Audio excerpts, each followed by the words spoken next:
वसुदेवसुतं देवं कंसचाणूरमर्दनं देवकी परमानन्दं कृष्णं वन्दे जगद्गुरुम्।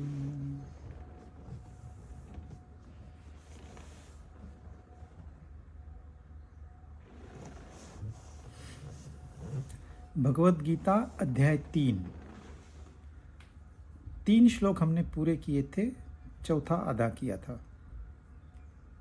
अब यहाँ अर्जुन ने भगवान की बात सुन ली और यह प्रश्न किया कि हे प्रभु, हे कृष्ण, आप मुझे इस घोर कर्म में क्यों ढकेल रहे हो, जबकि आप कहते हो कि ज्ञान कर्म से श्रेष्ठ है।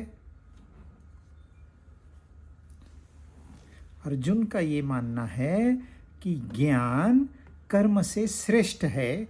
यह अर्जुन का मानना है, यह बात भगवान ने नहीं कही है।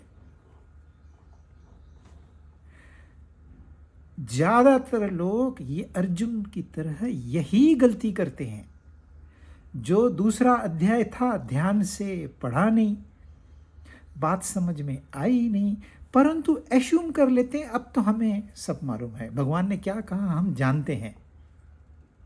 भगवान ने जोर दिया है बुद्धि पर, न कि ज्ञान पर।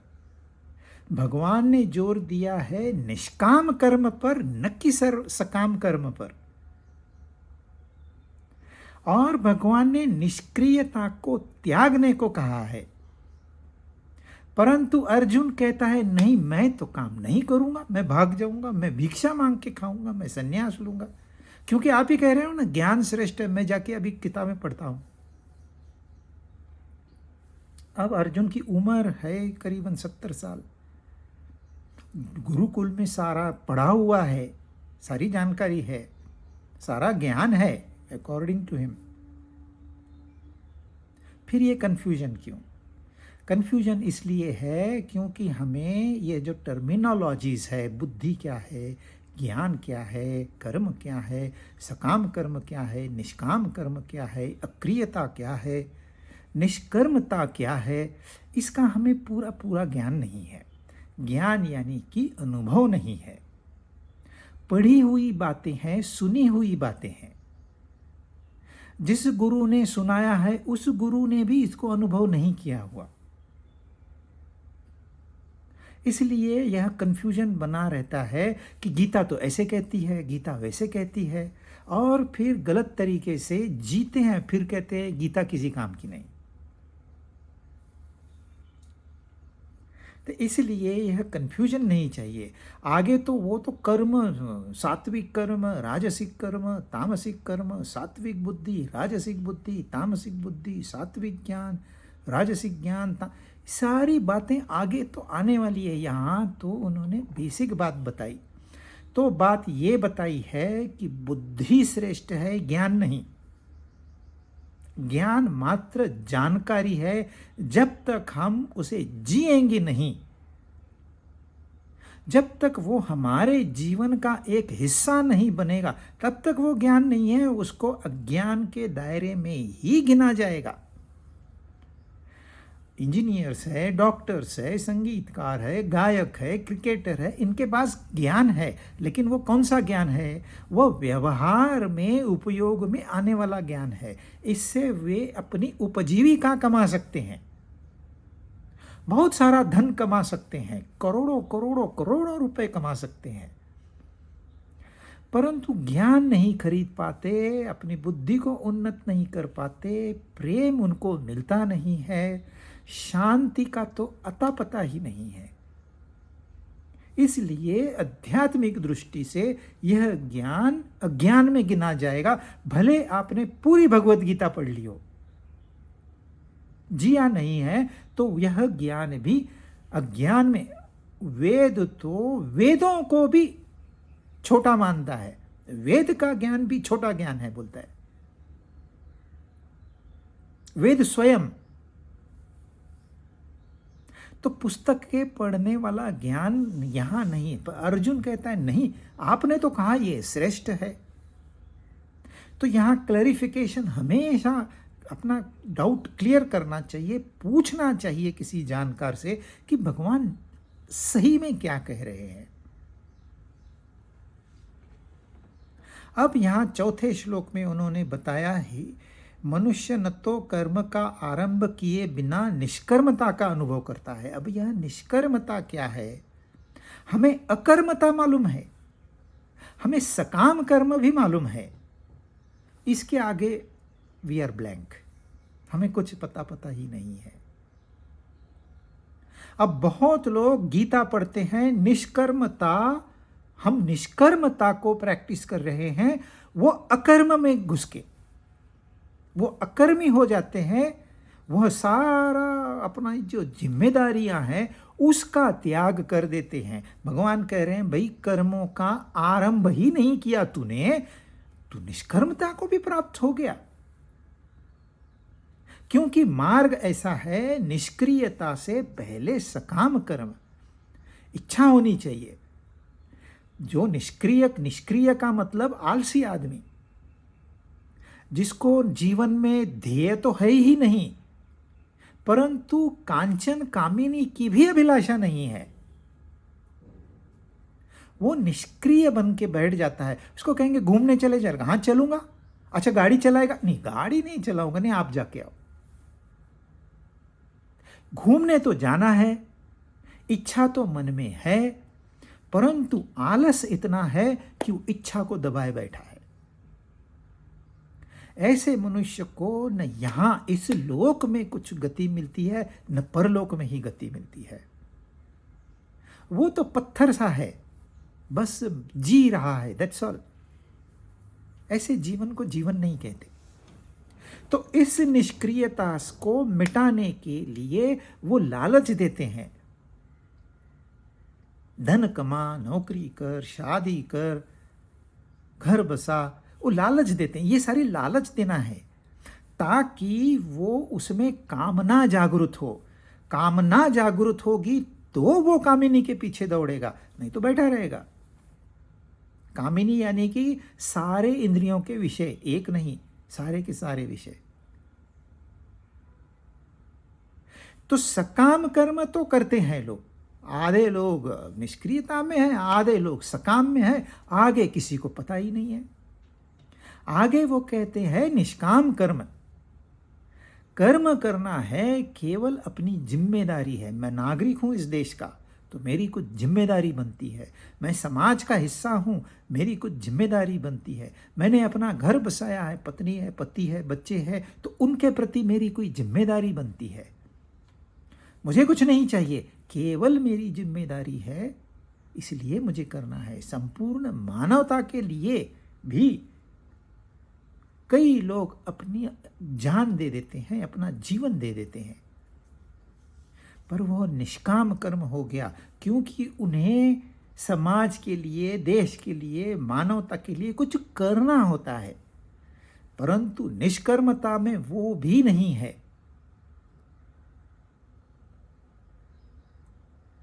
इसलिए राम तीर्थ कहते हैं, moment you get up to reform the world, you deform the world. आपको इस दुनिया को भी नहीं सुधारना, आपने अपने आप को सुधारना है और चुप बैठे रहना है। अपने आप लोग आपके पास आएंगे, जो उनको चाहिए वो लेके चले जाएंगे। अब कोई धन की अभिलाषा लेके आपके पास आएगा तो दुखी होके जाएगा, क्योंकि वो आया है, उसकी जो वासनाएं हैं उसमें उसने सुधार किया ही नहीं है, अपने स्वभाव में सुधार किया ही नहीं है। दिखावे के लिए संत महात्माओं के पास जाते हैं, सफ़ेद कपड़े पहन के, सुंदर मेकअप करके, फिर थाली लेके जाते हैं, उसमें फल फूल, सोना, रुपए, ये सब दिखावे के लिए है। वो जिज्ञासा नहीं है, वो तड़प नहीं है कि भाई मुझे कुछ सत्य के बारे में जानना है। सत्य जानना तो जाने दो, आगे की बात है, उसके बारे में कुछ जानना है, यह भी इच्छा नहीं है। तो अर्जुन का कंफ्यूजन वो दूर करते हैं कि कर्मों का आरंभ किए बिना निष्कर्मता को नहीं प्राप्त हो रहा है, तू कर्मों का त्याग करके निष्कर्मता को प्राप्त करना चाहता है अर्जुन। यह गलत है, ये उल्टी गंगा है। तू उल्टे दिशा में जा रहा है और कहता है मैं बड़ा पंडित हूं। खाली पंडिताई की भाषा करने से कोई पंडित नहीं होता। इसके लिए जीना पड़ता है, उसके लिए मेहनत करनी पड़ती है, सैक्रिफाइस करना होता है। अर्जुन तो देख के भी मेरे गुरु है, कैसे मारूं? अरे तू मारने के लिए यहां आया ही नहीं है। फंडामेंटल मिस्टेक है।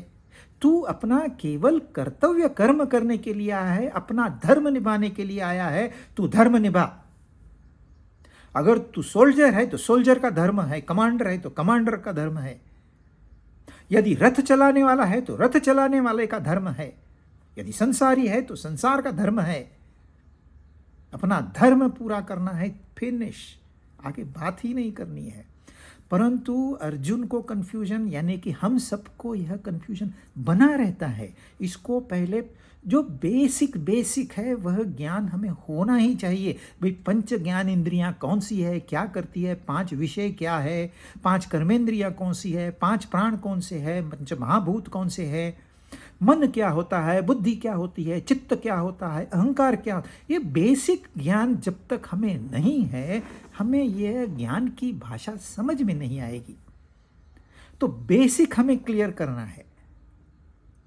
उसके बाद गीता आती है।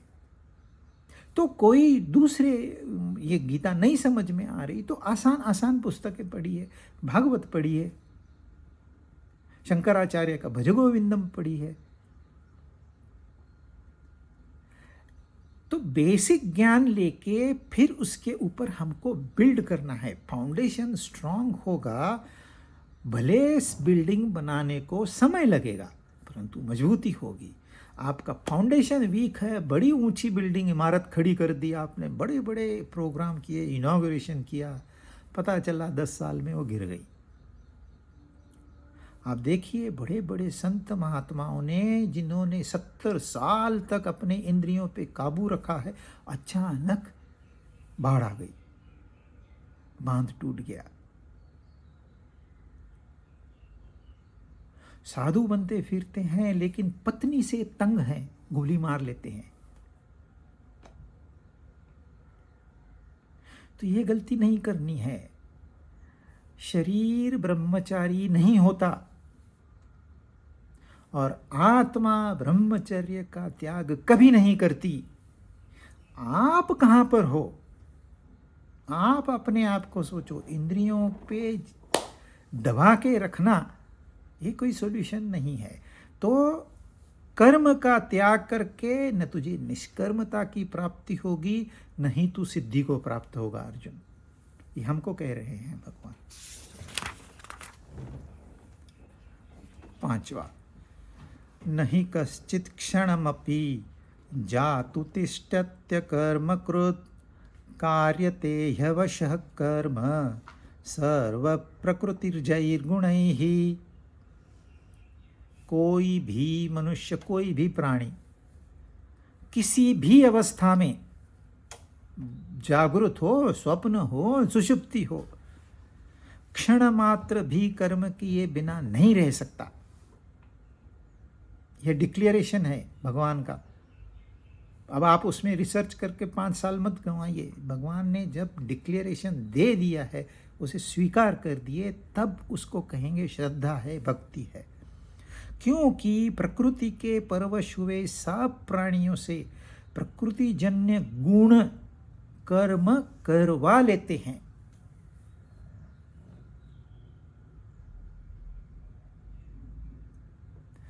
अर्जुन कर्म का त्याग करने के लिए कह रहा है और उसने बहुत सुंदर आर्ग्यूमेंट दिया है और 90% लोग यही आर्ग्यूमेंट देते हैं। क्यों? ये घोर कर्म है। अरे ये संसार कुछ नहीं, ये दुखों का सागर है। अरे संसार तेरे से रत्ती भर भी छूटा तो है नहीं, तू बातें कहता है संसार छोड़ने की। इसको स्मशान वैराग्य कहते हैं। स्मशान जाते हैं तो सारी ऊंची ऊंची बातें, जैसे ही स्मशान से बाहर, अरे वो तूने डिस्पैच किया क्या माल, पैसा आया क्या? तो संसार तो आपसे छूटता नहीं है, आप कहते हो संसार यूजलेस है। इस संसार में एक क्षण भी कर्म किए बिना मनुष्य नहीं रह सकता है। कर्म यानी कि सिर्फ शरीर को हिलाना कर्म नहीं होता। आप बैठे बैठे सोच रहे हो, अपनी वासनाएं बढ़ा रहे हो, तो वह भी कर्म है।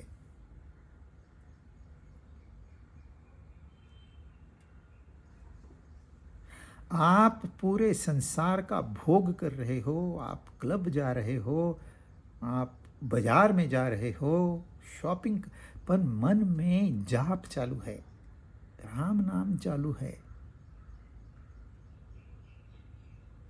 यह एक स्थिति है। और आप गीता लेके बैठे हो, मेडिटेशन में बैठे हो, और सारा ध्यान संसार में है। दूसरी, दिखने को तो लगता है ये कितना ध्यानी पुरुष है, ध्यानी महिला है, बिल्कुल भी नहीं, शून्य मार्क मिलेंगे उन्हें। और जो यहाँ घूम फिर रहा है बाजार में, उसकी स्थिति, आंतरिक स्थिति, वह ध्यान की स्थिति है, वह ध्यान है, वह क्षण भर भी नहीं भूला। दोनों कर्म कर रहे हैं, दोनों कर्म में लगे हैं। एक कर्म ऊंचा उठाएगा, एक कर्म आपको नीचे गिराएगा, लेकिन बाहर से आप कैसे दिखते हो इसका कोई महत्व नहीं है। आंतरिक स्थिति क्या है आपकी? तो बैठे बैठे लोग सोचते, दूसरे का बुरा सोचते हैं। एक बार, दो बार, तीन बार, चार बार, और उनका ही बुरा हो जाता है। अच्छा, उन्होंने बुरा किया कुछ नहीं, कृति तो की ही नहीं उन्होंने, खाली बैठे बैठे दूसरे की बुराई सोची, लेकिन बुरा उनका हुआ। अब जब बुरा हुआ तो कहते हैं प्रभु तेरी लीला, तेरी कृपा है। इसमें प्रभु की कोई कृपा नहीं है, कोई लीला नहीं है, कोई दया नहीं है। प्रभु का इस बातों पे ध्यान भी नहीं है, उन्हें पता भी नहीं है। किसी की टांग टूट गई, बोलते जैसे प्रभु की इच्छा। अरे प्रभु ऐसे इच्छा करेगा इसकी टांग टूट जाए? प्रभु ऐसे इच्छा करेगा इसकी आंख फूट जाए? प्रभु ऐसे इच्छा करेगा इसका बीपी बढ़ जाए? तो प्रभु है कि राक्षस है? प्रभु इन बातों में नहीं पड़ता। ये आपके कर्म है, क्या सोच रहे हैं आप? इस संसार में हम आए हैं कुछ देने के लिए। आपके पास जो भी है, आपके पास जो टैलेंट है, उसको आपने शेयर करना है।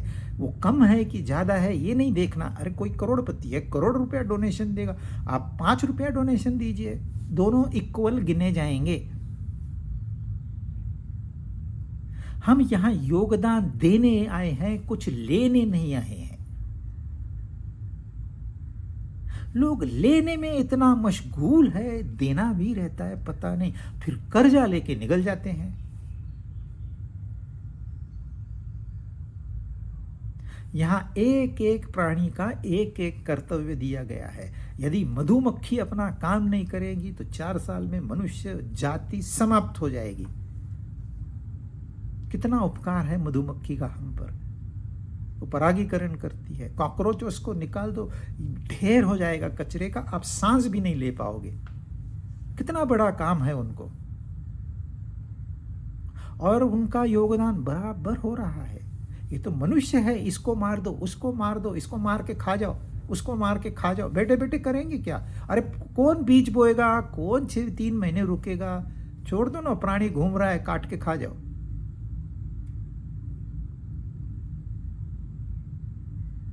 तो आप एक क्षण रुक नहीं पाओगे, ये पहली बात। और ये स्वयं भगवान ने कहा है, क्षण मतलब एक पल।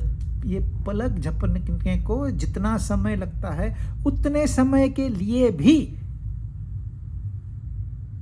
कोई कर्म किए बिना नहीं रह सकता है। अकर्म कृत, वहां उन्होंने कौन सी बात कही थी? निष्कर्मता की बात कही थी। और यहाँ कह रहे हैं कोई मनुष्य एक क्षण के लिए भी कर्म के किए बिना नहीं रह सकता अर्जुन को, क्योंकि अर्जुन कर्म से भागना चाहता है। हम में से मेजॉरिटी लोग कर्म से भागना चाहते हैं, ज्यादा से ज्यादा कांचन कामिनी के पीछे लग के कुछ कर्म करते हैं, क्योंकि वो भगाते हैं दोनों, ऐसे भगाते हैं कि भागने वाला गिर जाए, एक दिन समाप्त हो जाए। उनको बड़ा मजा आता है इसमें। हमारे पीछे कैसे दौड़ रहे हैं दीवानों की तरह। आप भले अरबोंपति हो, खरबोंपति हो, स्थिति वही है, स्थिति में परिवर्तन नहीं हुआ है। वह भिखारी की तरह दौड़ रहा है, बिलियंस ऑफ डॉलर्स पड़े हैं, परंतु और मांग रहा है, मुझे और चाहिए, मुझे और चाहिए, मुझे और चाहिए। अब मुफ्त में मिलेगा तो फिर तो पूछो ही नहीं। क्या क्या आइडियाज लगाते हैं, कैसे फंसाते हैं। क्योंकि यह जो प्रकृति है ना, यह प्रकृति हर प्राणी को मोशन में ढकेल देती है, ऐसा धक्का मारती है, रुकना चाहो तो रुकोगे नहीं। क्यों? क्योंकि यह प्रकृति बनी है पंच महाभूतों से। यह पृथ्वी घूम रही है, पृथ्वी के साथ हम भी घूम रहे हैं, पर यदि यह पृथ्वी अचानक से रुक जाए तो जैसे बुलेट निकलती है बंदूक से, वैसे ही हम लोग अंतरिक्ष में फेंके जाएंगे। एक क्षण का भी हमें पता नहीं चलेगा, वक्त रुक जाएगा। यह पृथ्वी घूम रही है, हम भी घूम रहे हैं, पर हमें अता पता ही नहीं है क्या हो रहा है। जल, आपको समुद्र में शांत जल लगेगा, पैसिफिक ओशन है, अंदर जाके देखिए ऐसे करंट बहते हैं, पता ही नहीं चलेगा। यही जल आसमान में जाता है, पहाड़ों पे जाता है, फिर से घूम घाम के अपनी जगह पे वापस आता है। कई 1000 किलोमीटर्स का प्रवास कर, स्थिर नहीं बैठता। वायु, यदि 2 मिनट वायु रुक जाए ना, हम जहां पर है वहीं नीचे गिर के समाप्त हो जाएंगे। क्योंकि हमारे आसपास कार्बन मोनोऑक्साइड की एक छोटी लेयर बन जाएगी, जो कि शरीर से ऑक्सीजन निकाल लेगी। 2 मिनट में मनुष्य समाप्त, यदि हवा रुक जाती। तो ये पंच महाभूतों में अग्नि हमेशा ऊपर की ओर बढ़ती रहेगी। अग्नि ने तत्व न होना तो यहां जल होगा ही नहीं, सिर्फ बर्फ होगी, वो भी इतनी ठोस कि मशीनरी भी काम नहीं करेगी उसको तोड़ने के लिए। पहली बात तो हम ही नहीं रहेंगे, अग्नि नहीं रहेगी तो ये सारे पंचम आकाश तत्व भी आपको लगता है ये बिल्कुल स्थिर है, बिल्कुल स्थिर नहीं है। अभी साइंस को पता नहीं है।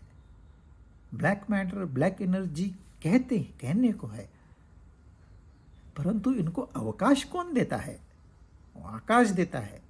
आप एक वस्तु निर्माण करके बैठ जाते हो, अरे उसको अवकाश किसने दिया? तो ये पांचों महाभूत यदि स्थिर नहीं है, कंटिन्यूअसली मोशन में है, तो इन पंच महाभूतों से बना हुआ यह शरीर और यह मन स्थिर कैसे हो सकता है? नहीं हो सकता। हम पैदा हुए विथ वन कंडीशन कि you will be under constant motion. अब आपने इस मोशन का उपयोग, इस एनर्जी का उपयोग करना है या दुरुपयोग करना है, यह आपके ऊपर है। कर्मण्येव अधिकारस्ते। कर्म करना है, दैट इज डेस्टिनी। कौन सा करना है, that is your choice.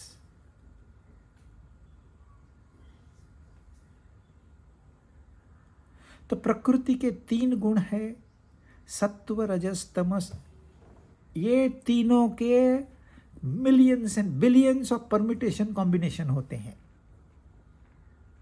Infinite, आप कितने कॉम्बिनेशन करना चाहो उतने हो सकते हैं।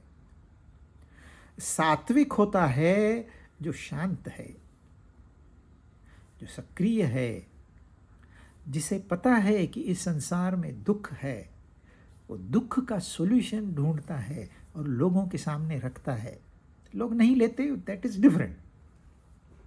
परंतु सात्विक पुरुष अपनी मेहनत करके संसार में सुख, चैन, शांति कैसे प्रस्थापित हो, इसमें प्रयत्नशील रहता है। राजसिक दूसरा गुण है। रजस सिर्फ अपने लिए सोचता है। वो मुझे धन चाहिए, मुझे बड़ा महल बनाना है अपने लिए, कम से कम 25 तो नौकर होने ही चाहिए, फिर नौकरों के लिए मुझे 25 कमरे बनाने हैं। वो अपने बारे में एक्टिव होता है, हाइपर एक्टिव होता है। कभी कभी इतना एक्टिव होता है कि वो 50 की उम्र भी क्रॉस नहीं कर पाता, उसके पहले ही कोलैप्स कर देता है। कोई लोग 60 में कोलैप्स कर लेते हैं। और तीसरे होते हैं तामसिक। वो भले कितना भी जिए, उनका जीना कोई महत्वपूर्ण नहीं है। वो न खुद के लिए कुछ करते हैं, न औरों के लिए कुछ करते हैं। औरों के लिए करना मतलब पाप कर्म जैसा वो गिनते हैं। दूसरों के लिए नहीं करना, मेरे लिए, मुझे चाहिए, मेरे लिए खाना बना, मेरे लिए चाय बना, मेरे लिए पानी लेके आ, मेरे लिए ये मंगा, मेरे लिए वो मंगा। वो भाषा ही उनकी ऐसी होती है, मेरे लिए। अच्छा, खुद करेंगे नहीं, खुद आलसी बन के बैठ जाएंगे। मतलब पत्थर है, वनस्पति है, प्राणी है, मनुष्य है, आप कहां पर हो, और लास्ट में देवलोक है, आप कहां पर हो।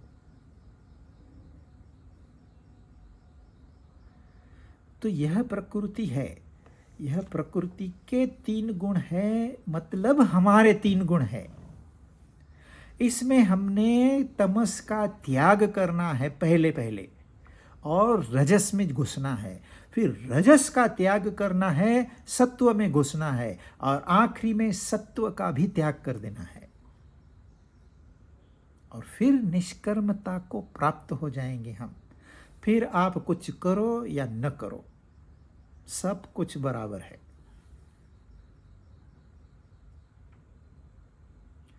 आप देखिए, यहाँ कई महान संत हो गए जो संसार से निकल के अपनी पुस्तकें लेके किसी गुफा में बैठे।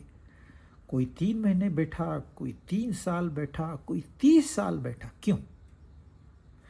उनका एक ही मकसद था कि यह संसार दुखों में डूबा हुआ है, इनको मैं कैसे समझाऊं कि तुम इस कीचड़ से बाहर आ सकते हो। बस इतना एक कर्म था उनका। 1 2 नहीं, हजारों हजारों हो गए। किसी को हम जानते हैं, किसी को हम नहीं जानते, ज्यादातर नहीं जानते। जान के क्या करना है? परोपकारी मनुष्य की समाज में कोई कीमत नहीं होती, स्वार्थी मनुष्य की कीमत होती है, क्योंकि समाज स्वार्थी है। और जो समाज स्वार्थी है, वहां दुख भरपूर मिलेंगे आपको।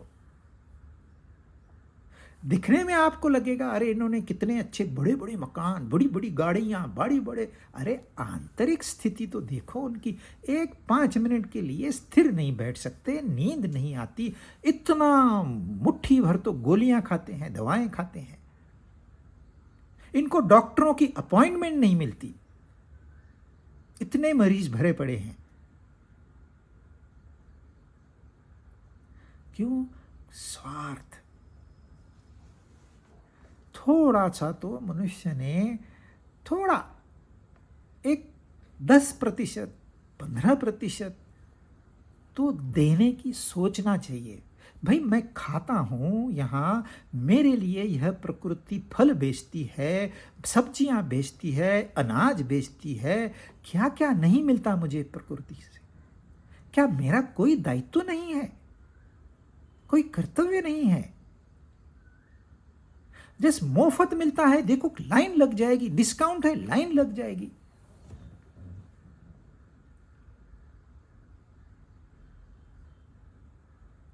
प्रकृति आपको धक्का मारती है कि आपको मोशन में रहना है। प्रकृति, इसमें परमात्मा का संबंध नहीं है। और फिर दिशा आपने तय करनी है, नीचे गिरूं कि ऊपर उठूं, वो आपने तय करना है। मोशन आपको मिलेगी। यदि आप ऊपर नहीं उठोगे तो नीचे अपने आप गिरोगे। दुख अपने आप आएगा, बैठे बैठे आएगा, मतलब हम तैयार करते हैं। जो मनुष्य काम में बिजी है उसको सोचने का समय कहाँ है? अरे मुझे दुख है, यह भी सोचने का उसको समय कहाँ है? जब वो दुख के बारे में सोचता ही नहीं है तो दुख है कहाँ? दुख तो हमारे कल्पना में रहता है। जो खाली मनुष्य है वो निगेटिव सोचता है, कितना करप्शन, इसने कितना गंदा काम किया, उसने तो बाप रे लूटने का काम किया, ये डॉक्टर लोग बाप रे बाप, साइबर क्राइम पूछो ही मत। पर आप बैठे बैठे निगेटिव सोचोगे तो आपके, देखिए, आपको जमीन देना भगवान का काम था, जल देना, सूरज की रोशनी देना, वायु देना उनका काम था, इंफ्रास्ट्रक्चर उन्होंने दिया है, और कुछ बीज दिए हैं। अब आप बीज बो, उतना तो काम खुद करो। हम बोते हैं लेकिन कौन से? कांटों वाले। और वो भी कहाँ बोते हैं? दूसरे के खेत में। देखो, फल उसी को मिलेगा जिसने बीज बोया है। कहाँ बोया है? सेकेंडरी। आपने कांटों वाले बीज बो दिए तो आपको कांटे ही मिलेंगे। जिसने आम के बीज बोए उनको आम मिलेंगे। भले आपने करोड़ों मील दूर आम का पेड़ लगाए हैं तो भी आम आपके घर पहुंच जाएंगे सूक्ष्म रूप में। तो यहां अर्जुन का कहना है मैं युद्ध नहीं करूंगा। सीधा बोल दिया उसने, मैं युद्ध नहीं करूंगा। भगवान कहते, भाई तू कर्म किए बगैर तो रह नहीं सकता, एक क्षण भर भी नहीं रह सकता। तो कर्म कौन सा करेगा? अपने धर्म के अनुसार करेगा ना, कि अधर्म दूसरे के धर्म के अनुसार करेगा?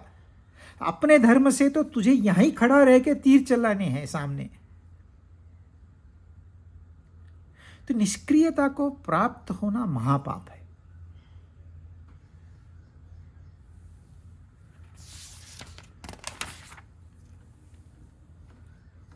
अब होता क्या है, यहाँ दो चीजें हैं। एक तो उन्होंने नैष्कर्म्यता की बात की। नैष्कर्म्यता highest state of human being, उससे आगे और कुछ नहीं है। उसमें मनुष्य को परम शांति प्राप्त होती है। मनुष्य कर्म में लगा हुआ भी दिखता नहीं है, उसके एक इच्छा से सारी चीजें हिलने लगती है। यह आजमूता जिन्हें है उन्हें है, बाकी विश्वास करें या न करें।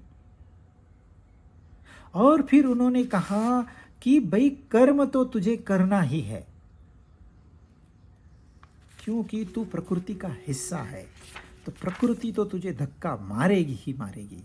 परंतु कोई ढोंगी लोग होते हैं, उनके बारे में क्या कहते हैं? कर्मेन्द्रियाणि संयम्य य आस्ते मनसा स्मरन् इंद्रियार्थान् विमूढ़ात्मा मिथ्याचारस उच्यते। जो मनुष्य कर्मेंद्रिय यानी कि सारे इंद्रियों को बलपूर्वक रोक कर मन से इंद्रियों के विषयों का चिंतन करता है, वह मूढ़ बुद्धि वाला, विमूढ़ आत्मा, सबसे बड़ा मूर्ख उसको कहते हैं विमूढ़ आत्मा। मिथ्याचारी, ढोंगी कहा जाता है। वह मूर्ख ढोंगी कहा जाता है। कौन मूर्ख? जिसने बाहर से तो इंद्रियों का दमन किया है, परंतु अंदर से इंद्रियों के विषयों का चिंतन कर रहा है। मार्केट ऊपर गया तो ये ऊपर गया, मार्केट नीचे आया तो ये नीचे आया, आया शाम को अपना घूम घाम के क्या हुआ, मार्केट डाउन। ओह, मतलब चिंतन आपका तो चल ही रहा था, तभी तो ये रिएक्शन आई, नहीं तो रिएक्शन कहां से आती।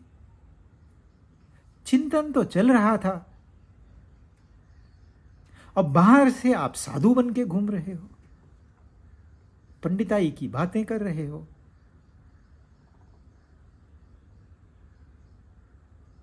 क्या देखना है ये सोचते हैं, टीवी पे ये सीरियल है, ये प्रोग्राम है, ये मैच है, या यहाँ हमको जाना है, उसे मिलना है, वहाँ तो बहुत सुंदर सुंदर लोग रहते हैं, वहाँ तो बहुत सीनरी अच्छी है। चिंतन वही चल रहा है, परंतु बाहर से कंट्रोल करके रखा है। नहीं नहीं नहीं, हम देखेंगे नहीं, हम सुनेंगे नहीं। मीराबाई जब वृंदावन गई तो किसी साधु को मिलना था, उन्हें सुना था किसी अच्छे आदमी संत के बारे में, उन्होंने मिलने की इच्छा प्रकट की। तो उनके जो अनुयायी थे वो उन पंडित के पास गए और उन्हें रिक्वेस्ट की कि भाई मीराबाई आई है, वो तो रॉयल फैमिली सी है, संत है, आपसे मिलना चाहती है, आपके दर्शन की अभिलाषी है। उन्होंने कहा नहीं, मैं ब्रह्मचारी हूं, मैं श्री का मुख भी नहीं देखता, तो मीरा को कैसे मिल सकता हूं मैं? नहीं मिल सकता। जहां श्री होती है वहां मैं नहीं जाता, जहां मैं रहता हूं वहां श्री को आना परमिशन नहीं है। ब्रह्मचर्य का उन्होंने व्रत लिया हुआ है। तो फिर संदेशा मीरा को भेजा, क्योंकि मैं पुरुष हूं, वो स्त्री है, यह भेद था ना। तो स्त्री को बताया गया कि वो पुरुष है, स्त्री को देखना पसंद नहीं करते, इसलिए आप उनसे नहीं मिलते। तो उन्होंने वापस संदेशा भेजा उनको। मीरा ने कहा, मैंने तो सुना था कि वृंदावन में सिर्फ एक पुरुष है, बाकी सब तो गोपियां ही है, पर यहां पता चला कि यहां तो अनेक पुरुष है। फिर बात उन महात्मा को समझ में आई, आके उनके चरणों में गिर गए। तो बाहर से आपने कंट्रोल किया है कि मैं श्री का मुख नहीं देखूंगा। अरे श्री तो आपके मन से गई ही नहीं, चिंतन तो आप श्री का ही कर रहे हो ना, भले नहीं देखना है इस भावना से। ये तो बाहरी कंट्रोल हो गया, अंदर तो श्री बैठी हुई है। क्यों श्री मां नहीं हो सकती? श्री बहन, श्री एक इंडिविजुअल नहीं हो सकती क्या? एक व्यक्ति नहीं हो सकती क्या? पर जिसके मन में वो बैठी हुई है, बाहर से वो कितना भी दिखाए। अच्छा, उनका यह जो गुण था कि मैं श्री को नहीं देखूं, इसके लिए वो प्रसिद्ध थे। बड़े बड़े अमीर लोग उनको आके बड़ा बड़ा दक्षिणा दे के जाते थे। वो फेमस थे, इसलिए तो मीराबाई ने कहा कि मैं उसको मीराबाई को कोई मिलना नहीं था। मीराबाई को तो उनका घमंड तोड़ना था, पर वो सिर्फ मीराबाई को पता जो अंदर की बात है। परंतु कोई ऐसे कहे कि भाई मैं विषयों का चिंतन नहीं करता बिल्कुल भी, देखो मैंने छोड़ दिया है, हमारे यहाँ न टेलीविज़न है न न्यूज़पेपर आता है, हम कुछ नहीं करते। तो करते क्या हो? देखते नहीं, सुनते नहीं, परफ्यूम तो हमारे यहाँ बैन है, बैन हमारे आश्रम में। तो तुम करते क्या हो? खाते हैं सिर्फ। देखिए, बाहर से आप कितना भी कंट्रोल करके रखिए, अगर इंद्रियों को आप दबाने जाओगे तो यह इंद्रियां रिबेल करके अपना रास्ता ढूंढ लेगी। फिर इनके ऊपर मन बुद्धि का कंट्रोल नहीं रहेगा, ये उनको भी हाईजैक करके लेके जाएंगी। ये कोई तरीका नहीं है, यह ढोंग है, यह मूर्ख आदमी के लक्षण है। अरे भाई, ये जोड़ियां बनी हुई है, इंद्रिय विषय की जोड़ी बनी हुई है। मन संसार का अंग है, जिस पंचमहाभूतों से यह स्थूल जगत बना हुआ है, उन्हीं पंचमहाभूतों से यह मन बना हुआ है। सिर्फ फर्क इतना है, यह अपंचीकृत महाभूत है, वो पंचीकृत महाभूत है, यानी कि स्थूलीकरण हुआ है उनका। तो मन कहां जाएगा? मन तो संसार में ही दौड़ेगा। मन यानी कि संसार को लेकर विचार, और बुद्धि भी तो इनके साथ ही जुड़ी हुई है। वो स्वयं कोई ब्रह्मचारी नहीं है, बुद्धि भी ब्रह्मचारी नहीं है, स्वयं ब्रह्मचारी है सिर्फ। तो यह इंद्रियां है, इनका दमन नहीं करना है। हम बच्चों को क्या सिखाते हैं? हम उनको दमन नहीं करते। एक ज़माना था, इंडस्ट्री में वर्करों का दमन किया जाता था, उनको चूसा जाता था, उनको सिर्फ काम सिर्फ काम सिर्फ काम। They were not treated as human beings. तो क्या हुआ? एक दिन उद्रेक हुआ, रिवोल्ट हुआ, फिर समझ में आ गई बात, तो अभी उनको समझ झाकर उनसे काम लिया जाता है, उनको इनपुट्स दिए जाते हैं, उनको फैसिलिटीज दी जाती है, उनको ज्ञान दिया जाता है। दे आर पार्टनर्स, उनको पार्टनर की तरह ट्रीट किया जाता है, तो कोई समस्या नहीं है। बच्चों को हम दबा के रखेंगे तो वो राह देखेंगे, भाई आज 17 साल हो गए, सिर्फ 1 साल बाकी, अब 17 साल 6 महीने हो गए, 6 महीने बाकी, 17 साल 11 महीने हो गए, 1 महीना, 17 साल 364, 1 दिन बाकी। जैसे ही 18 हो गए, भाग के निकल जाएंगे। हाँ, फोन करेंगे, व्हाट्सएप पे बात करेंगे, फेसबुक पे मिलेंगे, वो सब करेंगे, फिजिकली नो। क्योंकि उन्हें पता है इन्होंने हमें दबा के रखा है। तो दबा के नहीं रखना है इंद्रियों को, इंद्रियों का इस्तेमाल करना है। इंद्रियां हमें करण के रूप में मिली है। जैसे मोबाइल है, मोबाइल का इस्तेमाल करना है, यह लाइट है, लाइट का इस्तेमाल करना है, यह चश्मा है, चश्मे का इस्तेमाल करना है। वैसे ही आँख का इस्तेमाल करना है, कान का इस्तेमाल करना है, इस त्वचा का इस्तेमाल करना है। किस लिए? अपनी आध्यात्मिक उन्नति के लिए। और यदि आप सही दिशा देंगे इंद्रियों को, तो यह इंद्रियां सहायक हो जाएगी। यह इंद्रियां फिर भोग की तरफ देखेंगे भी नहीं, धीरे धीरे भोग को भूल जाएंगी। तो आप इनकी सहायता लेना चाहते हैं कि आप संसार को दिखावा मात्र करना चाहते हैं कि मैंने इंद्रियों पर कंट्रोल किया है, मैं जितेंद्रिय हूं। जितेंद्रिय तो रावण का बेटा भी था।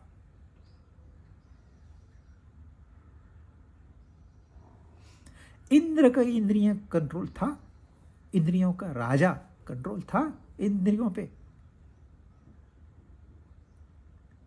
तो जो संसार की चीज है उसको संसार में छोड़ दीजिए, और संसार के साथ उनको भी त्याग दीजिए।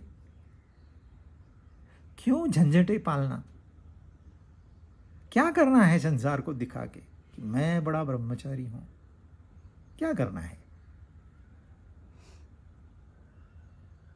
ब्रह्मचारी वो नहीं होता जो श्री का मुख नहीं देखता। ब्रह्मचारी वो होता है जो अपने आत्म स्वरूप में स्थित है, जो कि ब्रह्मचारी के सिवाय और कुछ है ही नहीं। तो इंद्रियों का केवल दमन करके मन में विषयों का चिंतन चल रहा है, तो आप नैष्कर्मता को नहीं प्राप्त हुए, आप ढोंगी हो, आप मूर्ख हो। तो फिर कैसे करने का? इन भोग वृत्तियों को योग वृत्तियों में कैसे कन्वर्ट करना है, ये फिर आगे बताते हैं। यस्त्विन्द्रियाणि मनसा नियम्यारभतेऽर्जुन कर्मेन्द्रियै कर्मयोगम असक्तः स विशिष्यते। यह महत्वपूर्ण श्लोक है, क्योंकि भगवान बता रहे हैं वो श्रेष्ठ है। जब भी वो कहते हैं ना वो श्रेष्ठ है, अपने कान खड़े होने चाहिए। अरे कौन श्रेष्ठ है? मुझे भी तो श्रेष्ठ बनना है। तो श्रेष्ठ का अनुकरण करने से हम भी श्रेष्ठ हो जाएंगे। यदि कोई अमीर आदमी आपको फॉर्मूला दे दे अमीर बनने का, तो आप भी अमीर बन सकते हो। आप भिखारी के पास जाओगे, कहोगे कि मैं अमीर कैसे बनूं, तो वो आपको लेसन जरूर देगा। क्यों? चांस मिला है लेक्चर देने का, कोई छोड़ेगा थोड़ी। परंतु वो आपके काम में नहीं आएगा। और सच्चा अमीर वो होता है वो जो सिर्फ देना जानता है। तो जो सच्चा अमीर है उसके पीछे लग जाओ, आप भी सच्चे अमीर हो जाओगे। तो वो कह रहे हैं वो श्रेष्ठ है। कौन श्रेष्ठ है? परंतु हे अर्जुन, पहले उन्होंने बताया कि कोई भी मनुष्य कर्म के बिना नहीं रह सकता।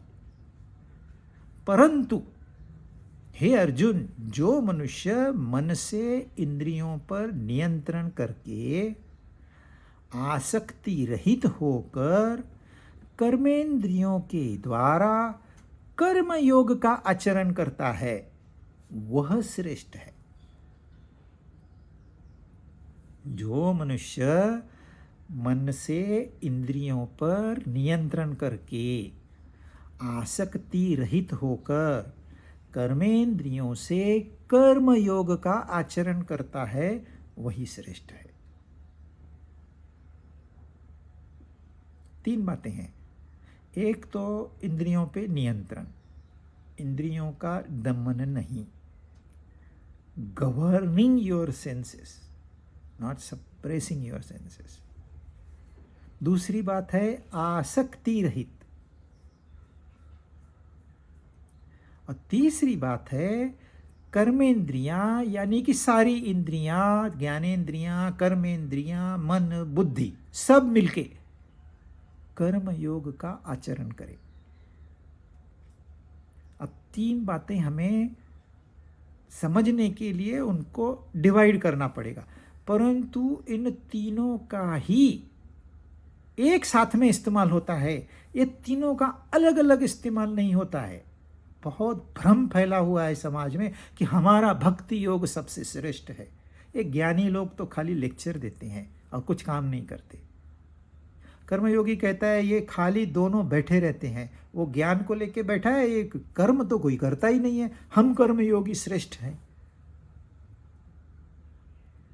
परंतु मेरे पास ये हाथ है, मेरे पास ये हृदय है, मेरे पास ये दिमाग है। मैं सिर्फ हाथ का इस्तेमाल करूंगा और दिमाग का इस्तेमाल नहीं करूंगा। मैं सिर्फ दिल का इस्तेमाल करूंगा, दिमाग का इस्तेमाल नहीं करूंगा। मैं सिर्फ दिमाग का इस्तेमाल करूंगा, दिल और हाथों का इस्तेमाल नहीं करूंगा। मैं विकलांग हूं। मेरे अंग जो है ये मुझे क्यों मिले हैं? मुझे जो ये बुद्धि मिली है वो किस लिए मिली है? तो यह गलत है कि हमारा पंथ सही है और दूसरे पंथ गलत है।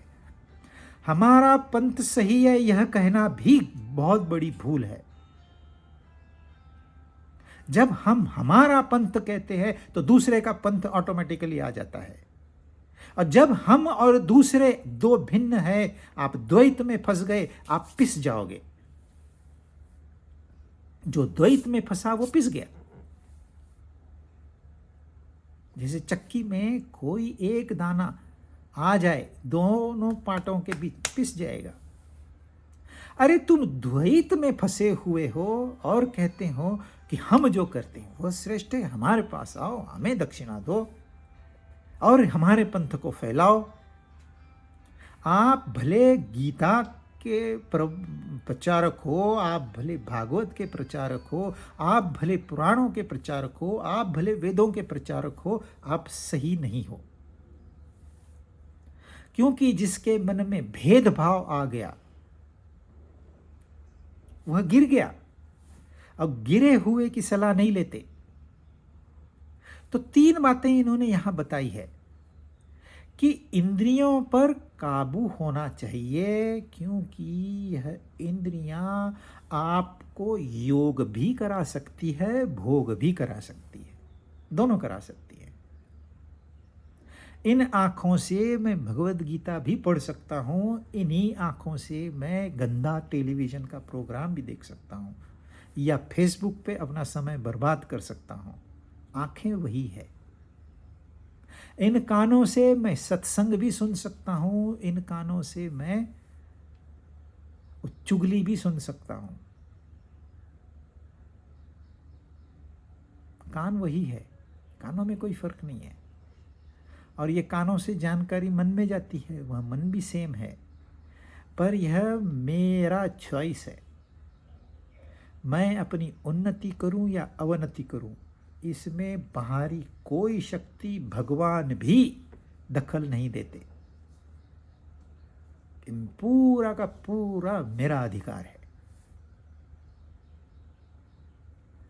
तो इंद्रियों पे मन ही काबू कर सकता है। मन को ही इंद्र कहा है। जो सिनेमा में दिखाते हैं ना, इंद्र मुकुट हुआ, यह काल्पनिक इंद्र है। वह मनुष्य निर्मित इंद्र है। और जो सच्चा इंद्र है वो यहाँ बैठा है इस हृदय में, उसको कहते हैं मन। और यह मन इंद्रियों का उपयोग कर सकता है, उपभोग कर सकता है।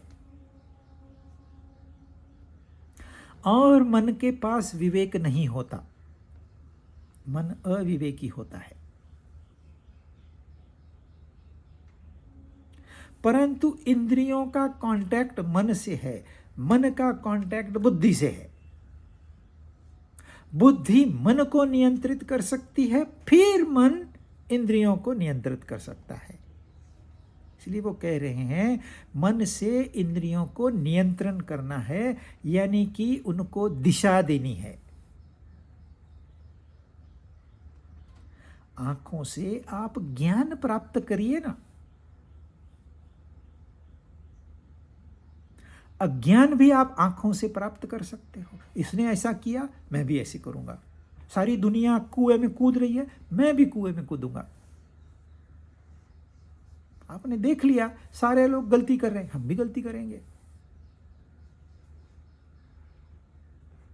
अब देखिए, जिनके नाम आपके सामने आते हैं कि ये बड़े लोग हैं, उनका प्राइवेट जीवन कैसा है। अरे पत्नी के साथ 5 मिनट ढंग से नहीं बैठ, हाँ बाहर मेकअप करके आते हैं, हंसते हैं, किसिंग करते हैं, हगिंग करते हैं, अंदर जाते ही तू मैं शुरू। इनको 5 मिनट का चैन नहीं मिलता, दवाएं खा के जीते हैं। और ये आपका आदर्श है।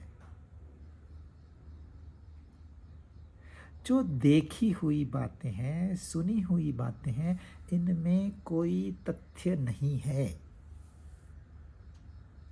आपने अपना दिमाग चलाना है, अपनी अक्ल का इस्तेमाल करना है।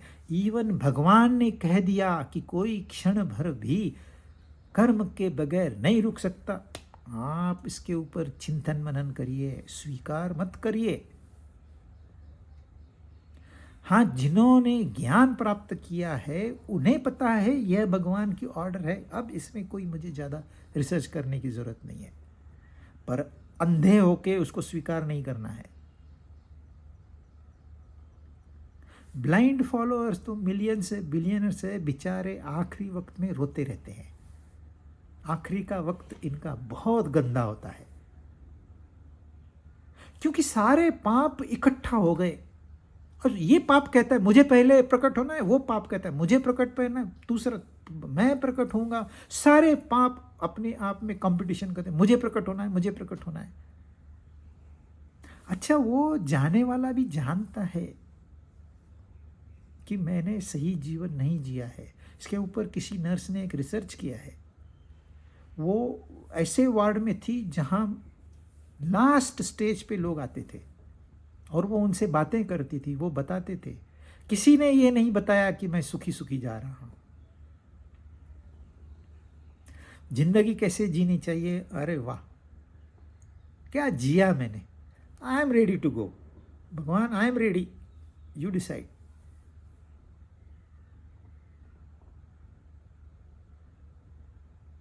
पर नहीं, उसको एक भी पेशेंट नहीं मिला।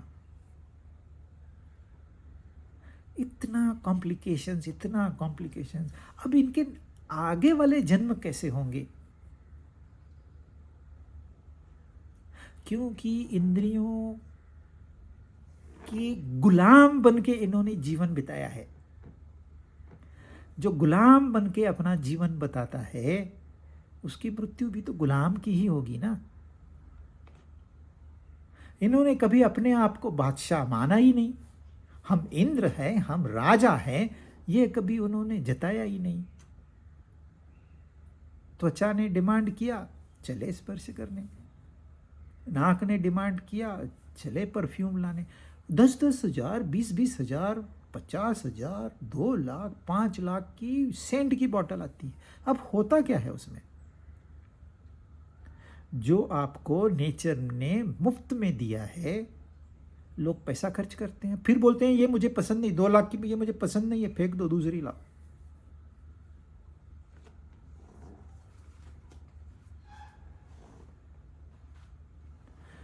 कड़वी से कड़वी चीजें खाते हैं लोग आउट ऑफ फ्रस्ट्रेशन।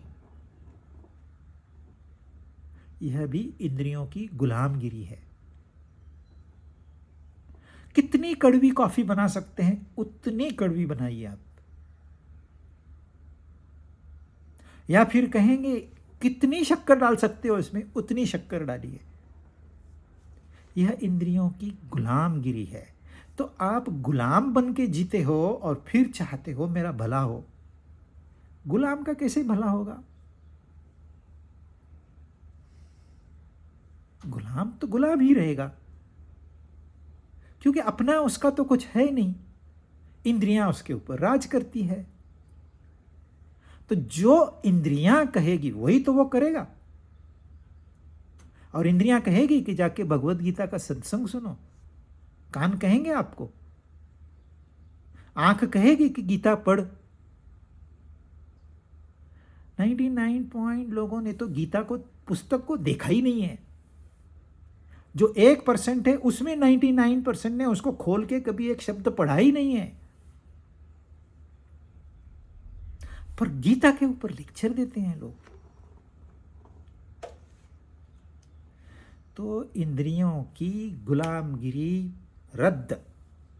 मैं जैसे कहूंगा वो आंख देखेगी, मैं जो कहूंगा वो कान सुनेंगे, जिसे मैं चाहूंगा उसे ये हाथ स्पर्श करेंगे। ऐसे नहीं है कि मैं देखूंगा नहीं, मैं सुनूंगा नहीं, मैं सूंघूंगा नहीं, ये सब करेंगे। आप जा रहे हो, रात को वॉक कर रहे हो, रात रानी का पेड़ है पास में, खुशबू आ रही है, तो क्या नाक बंद करके जाओगे? नहीं, तो नेचर ने आपको दिया है, welcome.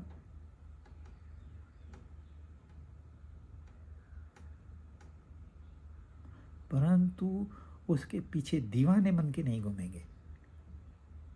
I am master of senses, not the slave of senses. वैसे ही मन की बात करेंगे असक्त, वैसे ही बुद्धि की बात करेंगे कर्म योग में। लेकिन इसको हम नेक्स्ट टाइम सोचेंगे।